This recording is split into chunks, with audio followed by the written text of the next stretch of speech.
So, is there a pay gap? Absolutely. Here's the question. The question isn't whether or not there's a pay gap. The question is why there's a pay gap. That's the good question. Well, the next question is then, shouldn't there be a pay gap? What do you mean? Meaning, should we not have one? Is that what you're asking? Look, if we break this all the way down into its individual parts, I think the moment you claim that there should not be a pay gap, you are claiming that there should not be equality. And and say that I'm claiming not as many people will be in the workforce for as long. What do you mean? Now, I'm going to use an extreme example here. Sure. All men work, all women do not work. Okay.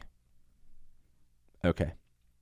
So, if we are measuring pay gap by the number of dollars made by men between the ages of 15 and 50. Okay. In order for there to be equality in pay and not a pay gap, everyone would have to work the same number of years at the same type of job. Okay. Is that something we should be striving for? No. Okay. So we're saying there should be a pay gap? Well, I don't think because we're definitely not saying there should be a pay difference. Like there should be inequality in pay. We're not saying that for sure. I don't think we should strive for anything is my point. Okay.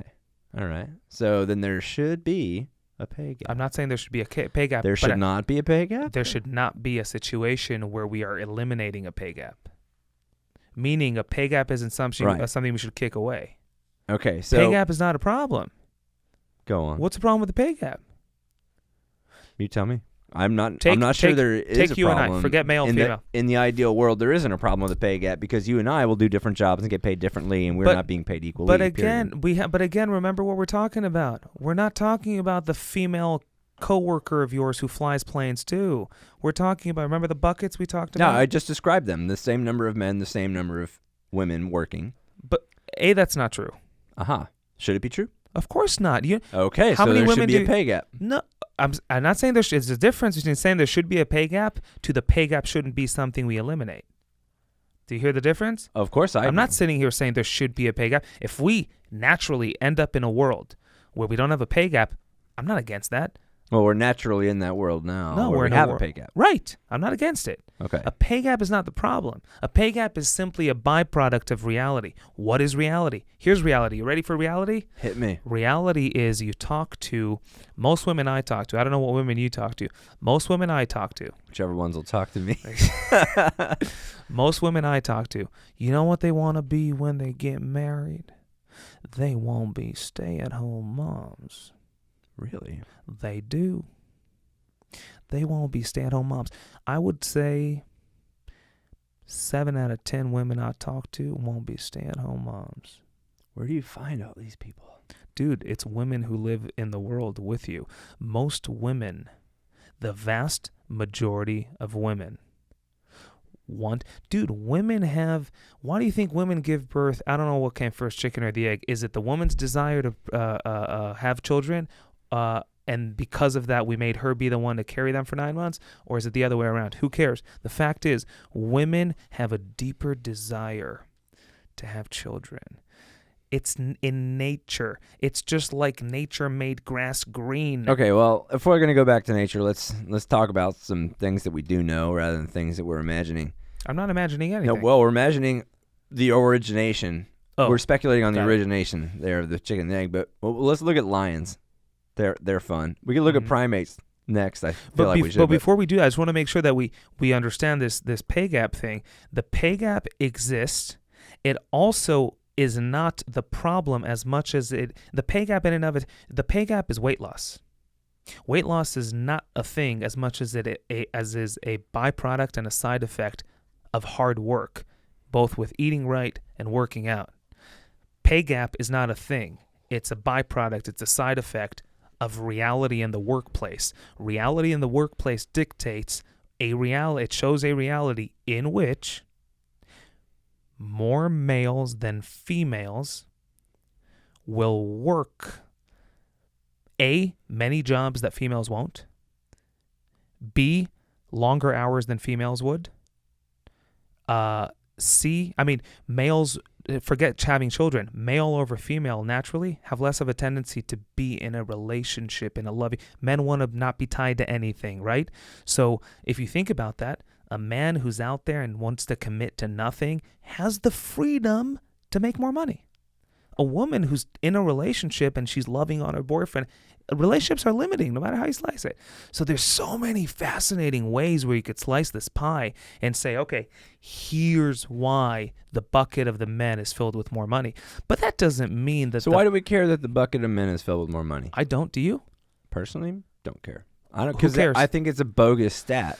Who cares? So if we're defining, if that's how we're defining pay gap, then I think we should. But here's no what we longer should define talk it that about. way. But here's what we should talk about. Does a woman, and here's what we should not only talk about, but fight for. We need to make sure that every woman on the planet has just as much ability to go swim in the men's bucket of money. You don't want to be in a relationship? Go make a bunch of money. You want to become an astronaut? Go become an astronaut. You don't want to be a stay-at-home mom? Go play with the boys. I have no problem with that. I'll fight for that. I think that's what a healthy society should be. But the fact that most naturally want to not be and do what the boys do, and many want to be stay-at-home moms, doesn't mean they're lazy. It means that they're female, and the majority of females want to do things that males don't. There's no other way to slice it. So then why do we count these bogus statistics? Why are we doing that? Is it for It's show? not I mean, us. I'm not counting it. I say we. I mean, collectively, Americana counts a lot of statistics. It's victimhood. It's Uh-huh. it's victimhood. The more things I can point to and say, this is why I'm a nothing or nobody or not as successful as I wish I were, the better I feel about myself. And so if a woman did not have those buckets to point at, she would be left with a mirror in which she had to stare at herself and question, I'm not in a relationship. I have all the time in the day that this dude has, and I'm not making any money. Why is that? Now, we talked about this before. We do live in a society, and I hate this, and we talked about how much this is disgusting. Unfortunately, to this day and age, women, and it's not even from bad places. Like dads, I don't think a dad is a nasty person for telling his daughter, don't worry about a pilot, maybe think of becoming a brain surgeon. I don't think he's a bad person, but I think it's ingrained in us, unfortunately, and I think that should change. Women could and have and proved and should do whatever the heck they want. Whatever they want to do. Whatever they want to do. But so they have a lot of that to fight, and I feel for them, and it's disgusting, and I'm with you on that. So I'm glad you mentioned it. That is a vast change in attitude. You would never tell your daughter something like that. Don't worry about this. Go play with your dolls. You would never say that. Heck Right. no. And I told my mom when I was 15. Uh-huh. Sorry, the last thing I'll say. I'm so passionate about this. I told my mom when I was probably 4, I want to be a pilot. It happened to be a pilot with me and not a generally feminine profession, female profession. But one of the biggest things that got me to do it was all the support that my mom, the excitement of my mom in it with me and said, oh my gosh, you'll be a pilot. Let's do it. You could do it. My mom believed in me being a pilot during times where honestly, if you caught me alone in a room, I would laugh and admit to you, I don't think I could do it. But my mom thought I could do it. Now, whether or not she thought I could do it or just put that face to me, who cares? She did it. And I think it's important. And I don't care if you're a female, male. If you want to be an astronaut, your parents should better sit there and say, there's a line, right? I don't think you should tell your kids to do anything that they can't do, because at some point it could backfire. But generally speaking, we've proved it. Have there been women astronauts? Heck yes. If you want it bad enough, could you do it? 100%. 100%.